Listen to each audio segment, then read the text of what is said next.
ইয়েমেনের ভবিষ্যৎ রাজনৈতিক কাঠামো এবং দক্ষিণাঞ্চলে একটি স্বাধীন রাষ্ট্র গঠনের সম্ভাবনাকে কেন্দ্র করে সৌদি আরব ও সংযুক্ত আরব আমিরাতের মধ্যে উত্তেজনা চরম পর্যায়ে পৌঁছেছে।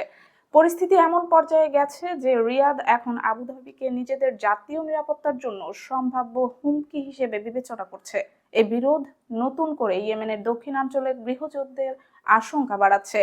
একই সঙ্গে এর প্রভাব পড়তে পারে সুদান সহ আফ্রিকার অন্যান্য সংঘাতপূর্ণ অঞ্চলেও, যেখানে সৌদি আরব ও আমিরাত দীর্ঘদিন ধরেই পরস্পর বিরোধী পক্ষগুলোকে সমর্থন দিয়ে আসছে। ফলে ইয়েমেন ক্রমে উপসাগরীয় দুই প্রভাবশালী রাষ্ট্রের রাজনৈতিক প্রভাব, নৌপথ নিয়ন্ত্রণ ও বাণিজ্যিক প্রতিদ্বন্দ্বিতার কেন্দ্রে পরিণত হচ্ছে। সৌদি আরব ঐতিহাসিকভাবে ইয়েমেনকে নিজেদের প্রভাব ক্ষেত্র হিসেবে দেখে আসছে। 2015 সালে ইরান সমর্থিত হুতি বিদ্রোহীদের দমনে সামরিক অভিযান শুরু করলেও পরে আন্তর্জাতিক চাপের মুখে ইয়েমেনের স্বীকৃত সরকার ও হুতিদের মধ্যে সমঝোতার কূটনীতিতে গুরুত্ব দেয় রিয়াদ। অন্যদিকে সংযুক্ত আরব আমিরাত দীর্ঘদিন ধরে ইয়েমেনের বিচ্ছিন্নতাবাদী সংগঠন সাউদার্ন ট্রানজিশনাল কাউন্সিল এসটিসি-কে সমর্থন দিয়ে আসছে। সৌদি কূটনীতিদের প্রত্যাশা ছিল আমিরাত এসটিসি-কে পৃথক রাষ্ট্র গঠনের পরিকল্পনা থেকে সরে আসতে চাপ দেবে এবং ইয়েমেনের জোট সরকার কাঠামো প্রেসিডেন্সিয়াল লিডারশিপ কাউন্সিল পিএলসি এর সঙ্গে আলোচনায় বসতে উৎসাহিত করবে। কিন্তু বাস্তবে ঘটেছে উল্টো।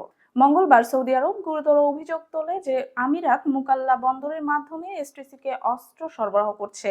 এই অভিযোগের পর সৌদির নেতৃত্বাধীন জোট সেখানে কয়েকটি যানবাহনে বিমান হামলা চালায়।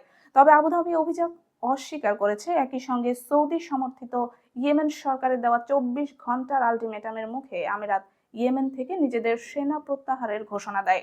ইয়েমেনের দক্ষিণাঞ্চল দীর্ঘদিন ধরেই আমিরাতের কৌশলগত আগ্রহের কেন্দ্র। 1990 সালে উত্তর ইয়েমেনের সঙ্গে একীভূত হওয়ার আগে অঞ্চলটি ছিল স্বাধীন রাষ্ট্র। সেই স্বাধীনতা পুনঃপ্রতিষ্ঠার লক্ষ্য নিয়েই এসটিসি গড়ে ওঠে, আর সেখানে নিজেদের প্রভাব বিস্তারের সংগঠনটিকে সমর্থন দেয় ইইউ। চলতি মাসে এসটিসি দক্ষিণাঞ্চলের সবচেয়ে বড় প্রদেশ হাদ্রামাউতে বাহিনী মোতায়েন করে এবং পুরো দক্ষিণ ইয়েমেনের নিয়ন্ত্রণ নেয়, যেখানে উল্লেখযোগ্য তেল ক্ষেত্র রয়েছে। এসটিসির এই অগ্রগতিকে সৌদি আরব নিজেদের কৌশলগত স্বার্থের জন্য বড় ধাক্কা হিসেবে দেখছে। ফলে আবুধাবির উপর কূটনৈতিক চাপ বাড়িয়েছে রিয়াদ। যদিও আমিরাত আনুষ্ঠানিকভাবে সেনা প্রত্যাহারের ঘোষণা দিলেও এসটিসির প্রতি তাদের রাজনৈতিক ও সামরিক সমর্থন অব্যাহত থাকবে বলে মনে করছেন বিশ্লেষকেরা। চ্যাথাম হাউসের ইয়েমেন ও উপসাগরীয় অঞ্চলের গবেষক ফারেয়া আল মুসলিমি সতর্ক করে বলেন, পরিস্থিতির ঝুঁকি অত্যন্ত গুরুতর। দীর্ঘদিন স্থানীয় প্রক্সিদের মাধ্যমে চলা পরোক্ষ প্রতিযোগিতা এখন সরাসরি সংঘাতের দিকে যাচ্ছে।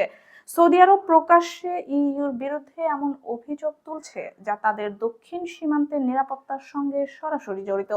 আল মুসলিমের মতে এই দ্বন্দ্ব ইয়েমেনের ভবিষ্যৎ রাজনৈতিক কাঠামো নিয়ে রিয়াদ ও আবুধাবির মৌলিক মতপার্থক্যকে স্পষ্ট করে তুলেছে।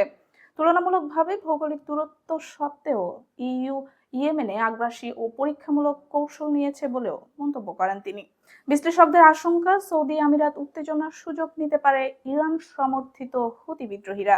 কারণ এক সময় যেসব শক্তি একত্রে তাদের বিরুদ্ধে লড়েছিল, এখন তারা বিভক্ত। এই বিভাজন ইয়েমেনকে আরো গভীর ও দীর্ঘমেয়াদী সংকটের দিকে ঠেলে দিতে পারে।